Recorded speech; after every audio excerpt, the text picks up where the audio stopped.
जैन दर्शन में श्रवण परंपरा। दुनिया के प्रमुख दर्शनों में जैन दर्शन का प्रमुख स्थान है। आचार्य प्रवर कुंद देव के अनुसार जैन दर्शन की प्रमुख मान्यता है अप्पा सो परमप्पा, अर्थात जो अपनी आत्मा को जान लेता है वही परमात्मा बन सकता है। जैन धर्म के प्रमुख सिद्धांतों में अहिंसा, अनेकांत, अपरिग्रह और अकर्तावाद प्रमुख हैं। जैन धर्म अनादिकालीन है और श्रवण परंपरा मुक्ति प्राप्त करने का प्रमुख साधन है। श्रवण का अर्थ है शरीर और इंद्रिय सुखों का परित्याग करके साधना, तपस्या, संयम, ध्यान करते हुए मोक्ष की प्राप्ति। भगवान महावीर 2600 वर्ष पूर्व हुए थे। वे अंतिम 24वें तीर्थंकर थे। तब तक केवल दिगंबर श्रमण होते थे, किंतु बाद में श्वेतांबर मत के बाद दोनों ही मतों में श्रमण परंपरा देखने को मिलती है। भगवान महावीर को तो महाश्रमण कहा जाता था। गौतम बुद्ध भी श्रमण थे और उन्होंने दीक्षा स्वीकार की थी। भगवान महावीर के निर्वाण के बाद भी श्रवण परंपरा का उल्लेखनीय योगदान है। किसी शायर के शब्दों में तन की ओरियानी से बेहतर है नहीं कोई लिबास, यह वह जामा है कि जिसका है नहीं उल्टा सीधा। अर्थात जो नग्न रहते हैं वो कोई भेष नहीं पहनते, इसलिए उसको कोई उल्टा होता है न कोई सीधा होता है। महात्मा गांधी जब गोलमेज सम्मेलन में गए तो आधी धोती पहनकर और आधी धोती ओढ़कर गए थे। चर्चिल ने उनसे पूछा, mister Gandhi, do you want to become a Jain monk? क्या आप एक जैन मुनि बनना चाहते हैं? पिछली बार तो आप सूट पहनकर आए थे, अब आधी धोती और आधा दुपट्टा ओढ़ के आए हैं। गांधी जी ने कहा, मैं चाहता हूँ कि मैं जैन मुनि बन जाऊं, लेकिन मेरा ऐसा भाग्य नहीं है कि मैं जैन मुनि बन सकूं। भगवान महावीर के जाने के बाद भी ये परंपरा निरंतर चालू रही। उनके पश्चात दिगंबर मुनियों का उल्लेख वैदिक साहित्य, उपनिषद, भागवत, मार्कंडेय, नारद, क्रम आदि पुराणों, रामायण, महाभारत आदि ग्रंथों में पूर्ण रूप से मिलता है। ऐतिहासिक परिप्रेक्ष्य में देखा जाए तो प्रत्येक काल में दिगंबर मुनियों के अस्तित्व का पता चलता है। मगध सम्राट नंद अन्य देशों के साथ कलिंग विजय में वहां से कलिंग जिन मूर्तियों को लेके आए थे और ससम्मान उसे पाटलिपुत्र में स्थापित किया था। अंतिम नंद का मंत्री राक्षस था, जो मुद्रा राक्षस नाटक में जीव सिद्ध नामक शपनक अर्थात दिगंबर मुनि के प्रति विनय करता हुआ दिखाया गया है। शिशुनाग वंश के अंत और नंदराज के आरंभ काल में जम्बू स्वामी अंतिम केवड़ी ने नग्न वेश में संपूर्ण भारत का भ्रमण किया और इसी समय मथुरा में 501 दिगंबर मुनियों की समाधि के स्मृति स्वरूप 501 स्तूप बनाए गए थे। ये सभी मुनि जम्बू स्वामी के शिष्य थे। आज भी मथुरा के चौरासी पर जम्बू स्वामी का बहुत बड़ा प्रतिमा स्थापित है और वे सुत केवली भद्रबाहु के शिष्य थे। यूनानी राजदूत मेगास्थनीज ने भी चंद्रगुप्त को श्रवण भक्त कहा। चंद्रगुप्त ने अपने बृहद साम्राज्य में दिगंबर मुनियों के बिहार धर्म प्रचार की सुविधा की थी। जब 12 वर्ष का अकाल पड़ा तो चंद्रगुप्त मौर्य 1200 मुनियों को लेकर कर्नाटक के श्रवणबेलगोल गए थे और वहां उन्होंने अंतिम साधना करके समाधि मरण प्राप्त किया था। सम्राट अशोक ने अपने एक स्तंभ लेख में स्पष्टतः निर्ग्रंथ साधुओं की रक्षा का आदेश निकाला था।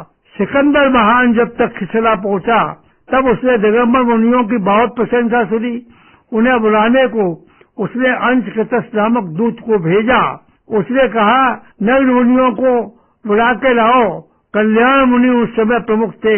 उन्होंने खबर किया, जैन मुनि किसी के बुलाने पर नहीं जाते, जिसे आना है वो हमारे पास आए तब बात बन सकती है। और इसीलिए मुंशी उनके यहाँ गए भी नहीं, उनकी समाधि हो गई।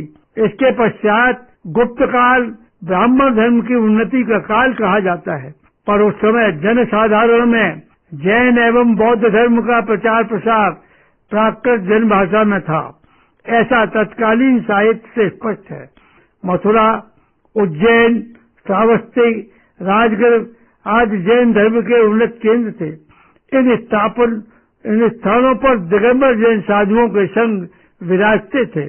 गुप्त काल में चंद्रगुप्त द्वितीय प्रतापी राजा था। उसकी राजसभा में धन्वंतरी, कालिदास, बड़ामेहर, छपक आदि विद्वत रत्न थे। इनमें छपक दिगंबर मुनि थे। आधुनिक विद्वान उन्हें सिद्धसेन नामक दिगंबर जैनाचार्य प्रकट करते हैं। जैन ग्रंथ भी इस बात का समर्थन करते हैं कि सिद्धसेन ने महाकाली के मंदिर में चमत्कार दिखाकर चंद्रगुप्त को जैन धर्म में दीक्षित किया और चंद्रगुप्त ने अपनी समाधि समरवेलगोल में प्राप्त की। गुजरात के अंकलेश्वर में भूतवली और पुष्पदंत, जिन्हें वर्तमान दिगंबर जैन मुनियों में श्रेष्ठ नायक माना जाता है, उन्होंने आगम ग्रंथों की रचना की। गुजरात में ही भट्टारक, ज्ञानभूषण, शुभचंद आदि हुए।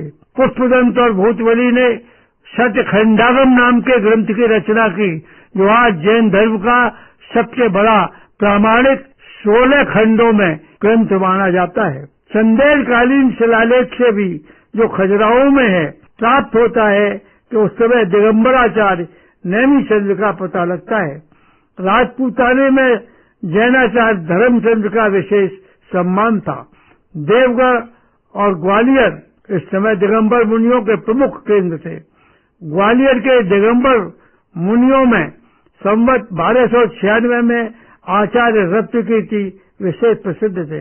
15वीं शताब्दी के बाद मुस्लिम बादशाहों के काल में भी दिगंबर मुनियों का विहार निर्विघ्न होता रहा।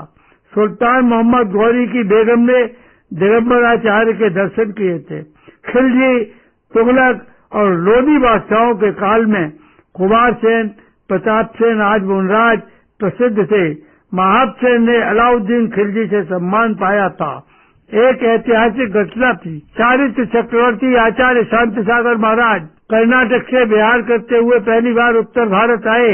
हैदराबाद में मुनियों की यात्रा पर प्रतिबंध था। कोई नग्न मुनि सड़क पर नहीं निकल सकता। वहाँ रोक लगी थी। महाराज ने कहा, हम निकलेंगे। बेगम साहिबा ने अपने लोगों को भेजा। बोले, देख कर आओ आने वाला कैसा है। लौट के उनके दूतों ने कहा, बेगम साहिबा वो नंगे हैं, एक बार खाना खाते हैं, पैरों में जूते नहीं है, शरीर पर कपड़े नहीं है और निर्भीक रूप से चले आ रहे हैं। बेगम ने कहा, तब तो कोई नंगा नहीं है, वो वास्तव में फरिश्ता है और उसे आने दो, हम उसकी आरती उतारकर अगवानी करेंगे। 20वीं शताब्दी के दोनों आचार्य चारित्र चक्रवर्ती शांति सागर जी और प्रशांत पूर्ति शांति सागर छानी दोनों विभिन्न परंपराओं के थे। एक विषपंथ के अनुयायी ये थे जो दूध से अभिषेक कराते थे। एक तेरह पंथ के थे जो जल से कराते थे। लेकिन सामंजस्य इतना था कि दोनों ने एक समय में राजस्थान के ब्यावर में एक ही स्थान पर वर्षायोग किया। 4 महीने का समय बिताया। एक ही स्थान पर प्रवचन करते थे। लोगों से कहा, मत अलग हो सकते हैं लेकिन मनभेद नहीं हो सकते। और आज हम 21वीं शताब्दी की बात करें तो आज दिगंबर मुनियों की इतनी बड़ी तादाद हमारे यहाँ उपलब्ध है। संत शिरोमणि आचार्य विद्यासागर, आचार्य विराग सागर, आचार्य विशुद्ध सागर, आर्यिका ज्ञानमती, इनके नेतृत्व में 1400 से अधिक ये समण और समणिया दिगंबर मुद्रा में पिच्छी और कमंडल लेकर के संपूर्ण भारतवर्ष में अहिंसा का दिव्य संदेश प्रसारित कर रही हैं।